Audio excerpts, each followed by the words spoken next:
me encontré, primero que nada, muchísimas gracias por aceptar venir a presentar la novela. Gracias a ustedes por venir a celebrar un libro, siempre un libro, pues los libros son como las personas, si son auténticos, son únicos, si no están buscando ser hechos así en máquina. Entonces es un libro, pues cada libro hay que darle un espacio y darle un lugar de celebración. Contestando a tu pregunta, yo me encontré la historia de Juan Nepomuceno Cortina. Había oído a Óscar Chávez cantar su corrido, corrido muy antiguo, por cierto, pero yo no había prestado mayor atención al personaje hasta que leí el nombre completo, Juan Nepomuceno Cortina. Mi abuela se apellida Cortina. Ella tenía un hermano que se llamaba Juan Nepomuceno. Yo tenía un primo, que por cierto murió hace muy poco, exactamente de mi edad, que se llamaba Juan Nepomuceno Cortina. Y uno de mis tíos se llamaba también Juan Nepomuceno Cortina. Entonces yo vi este nombre y dije, bueno, pero Juan Nepomuceno Cortina, ¿quién es este Juan Nepomuceno Cortina? Y me acerqué a ver el personaje, primero bueno, leí una pequeña biografía, la de Larralde, después la portentosa de Thompson, y lo que me llamaba la atención es que no sea parte de nuestro panteón nacional, que no sea alguien del que cualquier mexicano sepa quién es Juan Nepomuceno Cortina, o Juan Cortinas, o Juan Cortina, Cheno, que no sea algo que cunda. Sé que es conocido en la frontera, pero yo nunca oí hablar de él en una casa en la que, bueno, mi padre era un hombre muy letrado, en la casa había una gran biblioteca, y nunca mi mamá regresó a la universidad, había hecho una carrera, después hizo otra, era psicóloga, hacía un mundo libresco en el que por supuesto que se hablaba de los personajes del Panteón Nacional. Uno los oía de niña, podía uno no saber quién era, ¿qué les puedo decir yo? Aldama o Mina, pero eran personajes que de alguna manera aparecían y desaparecían junto con los personajes imaginarios, como La Llorona. O sea, uno sabía parte del capital, del panteón de los reales y los imaginarios mexicanos, y él nunca apareció por mi casa, aunque se llamara como miembros de mi familia. Esta ausencia me llamó la atención. Me llamó la atención considerando que pasó más de su última década en encierro domiciliario en la Ciudad de México, considerando que cuando murió don Porfirio, que es quien por cierto lo encarceló y después lo tuvo en arresto domiciliario, le regaló un ataúd blanco, lo pasearon por las calles, se rodeó de gente, iban la gente coreando que ¡viva Juan Cortina! Y ese Juan Cortina que invadió Estados Unidos 6 veces, ese Juan Cortina que supo hacer fortuna varias veces, que fue colaborador, se carteó con Benito Juárez, aparece en la correspondencia de Benito Juárez, ayudó también a Porfirio Díaz, ayudó a México contra la invasión francesa. Ese Juan Cortina lo tenemos completamente borrado. Sí nos acordamos de Villa, que invadió Estados Unidos una vez, pero las guerras de Juan Cortina yo no las sabía, las guerras de Cortina, como se conocen, no eran algo que estuvieran en el aire, que estuvieran en el ambiente, y me llamó la atención. Y me llamó la atención también como esa arrogancia chilanga de simple y llanamente borrar esa historia del lejano norte. O sea, no es algo que esté presente en el capital de memoria colectiva continuamente. Entonces, además por entender el personaje de Juan Cortina, me metí a el personaje mayor, el personaje de la novela, que era esta Texas. Esta Texas que, por eso me llevo los tamales de mi abuelita y me llevo la cocina del sureste, me la llevo directamente allá, porque era ese México que perdía un brazo de sí mismo, y un brazo, el brazo derecho, no perdía el brazo izquierdo al perder la franja norte, el caso de las minas de California, pero concretemos el caso de Texas. En nuestro imaginario es una novela, no es una novela histórica, es una novela,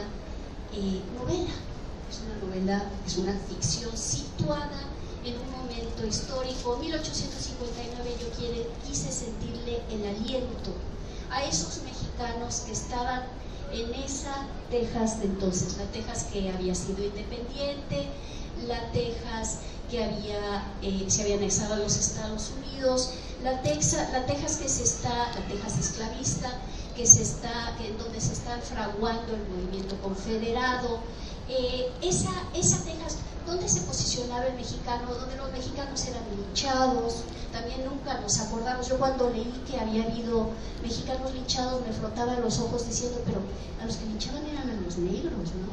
No, a los cientos de mexicanos también los linchaban y no los tenemos en nuestra memoria nacional.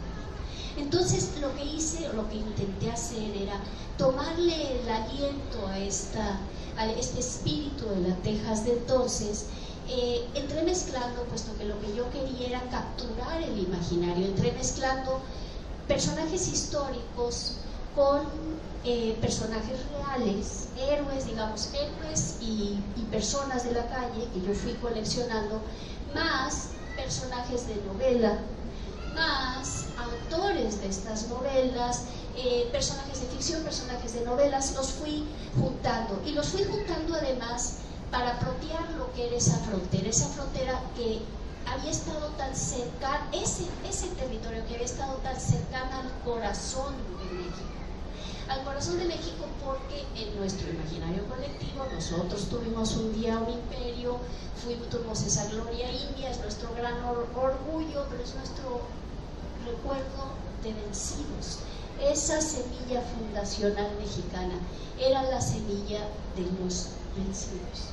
Y para el México independiente, el México que entra a la independencia, Texas era muy importante porque allá en el norte, en el lejano norte completo, nosotros no éramos los vencidos, nosotros éramos los que íbamos entrando un territorio que había estado muy despoblado, y nosotros estábamos en la Nueva Granada, pero había la necesidad de, nosotros allá éramos los que íbamos contra los salvajes, nosotros allá éramos los que íbamos a vencer a los comanches, a los kiowas, a los apaches, nosotros allá nos íbamos a dar un espejo diferente de nosotros mismos.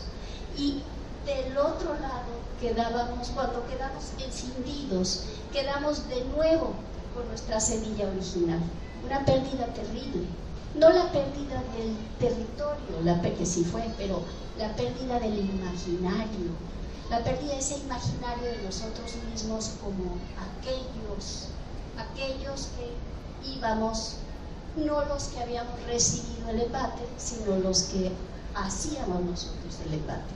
Nosotros éramos esa, no es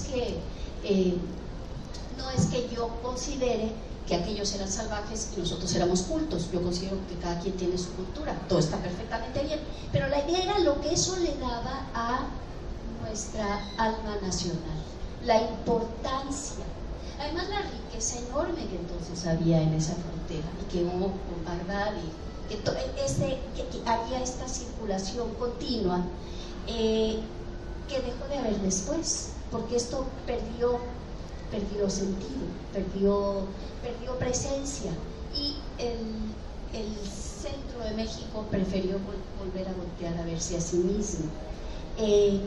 Entonces, al juntar a los personajes de ficción y a los personajes de historia, la conexión que ahí me importaba hacer ya no era solamente con México.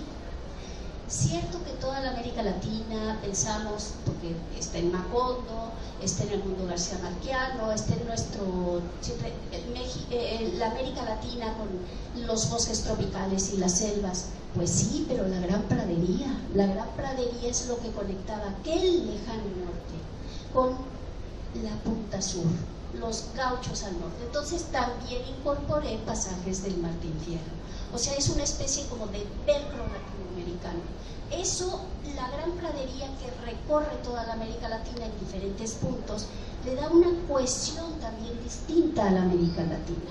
Y una cohesión en que entonces América Latina no es pequeño, en teoría, comparado con el monstruo del norte, que ya se hablaba como el monstruo del norte, sino pues toda esta potencia, esta fuerza de esta electricidad de la gran pradería, la electricidad vaquera, por decirlo así. Entonces tengo pasajes del Martín Fierro, al autor mismo del Martín Fierro jugando en el Café de la Grande, y en aquel país del norte que hacía 2 minutos había estado en pie de guerra contra nosotros, habían invadido México. Por eso es que ahí en ese preciso momento está las diatribas de Whitman en contra de los mexicanos, y no solamente de él, sino de todos los autores de su generación, porque era el pie de guerra contra ese país del sur. Entonces, bueno, esa era la y llegué a todo ello pues por culpa de un homónimo de parientes míos, que por cierto no tienen absolutamente nada que ver con Nepomuceno Cortina. Digo, el lado Cortina de mi familia es chilango 150%. Chilango, yo oía en las leyendas familiares y en el álbum de la familia que contaban que el primer Cortina había sido secuestrado por piratas cuando venía a la Nueva España, y que después había hecho una especie de trayecto como semi-heroico, y cuando estaba trabajando yo en mis novelas de piratas me encontré ese Cortina, y es verdad, fue muy listo, llegó a la Ciudad de México, se casó muy bien y luego, bueno, tuvo cargos muy importantes, no importa, pero el homónimo fue lo que me llevó. Y el homónimo simbólicamente para mí siempre fue muy importante, porque yo nunca había puesto un pie en Texas, yo no soy del norte, pero yo era esa historia, era una historia personal mía, en mi pasado, en mi capital de memoria de nación. Yo no sé si hayan leído la novela, quienes las hayan leído, no sé si quieren hacerle preguntas a Carmen para no acaparar en lo personal esta plática.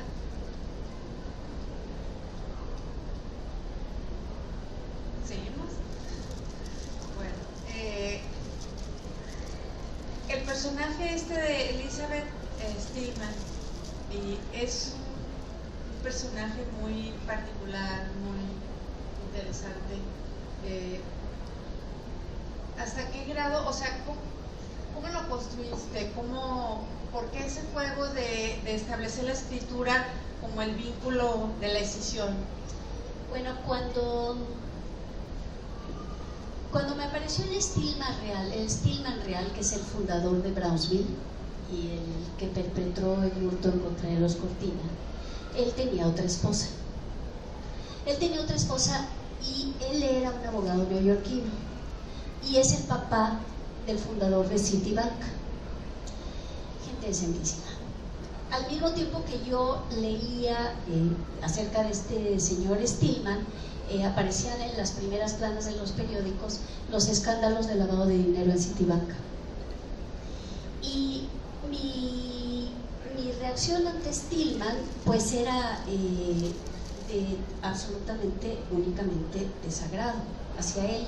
Tan es así que le cambié el nombre de la novela, es STAL, que quiere decir robar, y no STIL, que quiere decir inmóvil, parado.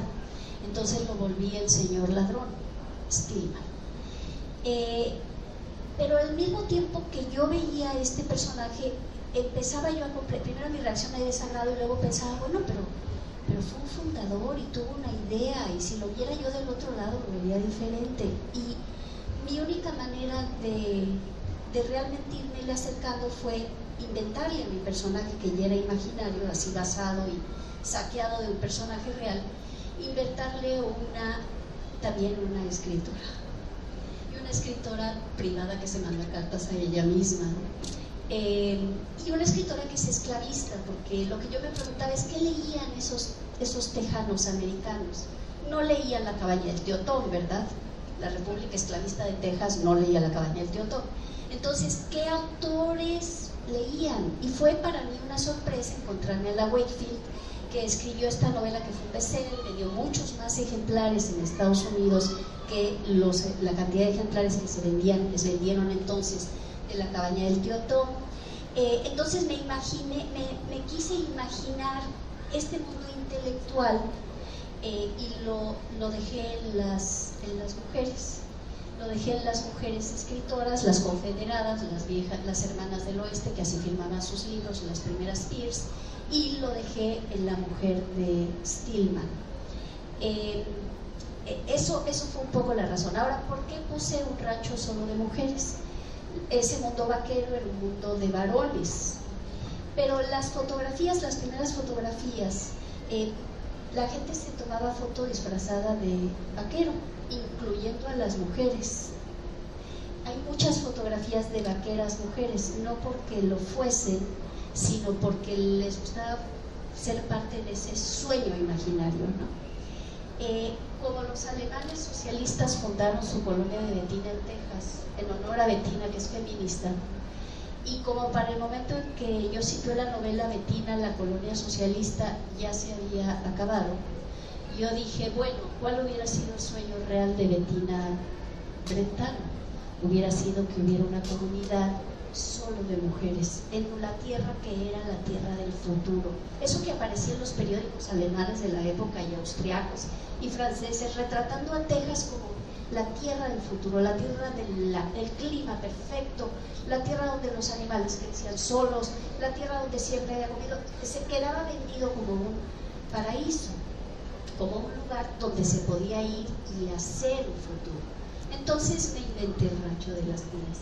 Tenía que tener, Bettina tenía que tener una nueva presencia ahí, y aunque aparece como una memoria, pues puse, digamos, el sueño verdadero de la amada de Goethe, ahí presente. Es un juego literario donde conecto también todos los nexos que tenía la Texas de entonces, que eran los nexos, sí con la tierra, sí con la vaca, sí con el caballo, pero sí también con otros mundos, los aristócratas alemanes que llegaron, los austriacos, los cubanos buscando su independencia, que buscaban aliados, todos estos personajes que aparecían, que se conjugaban ahí con sus propios capitales intelectuales. Tengo también unas referencias a algunos autores rusos de la época, o sea, tengo estos juegos, y luego que tengo estos juegos, pues hago mi aparato de relojería para hacer una novela.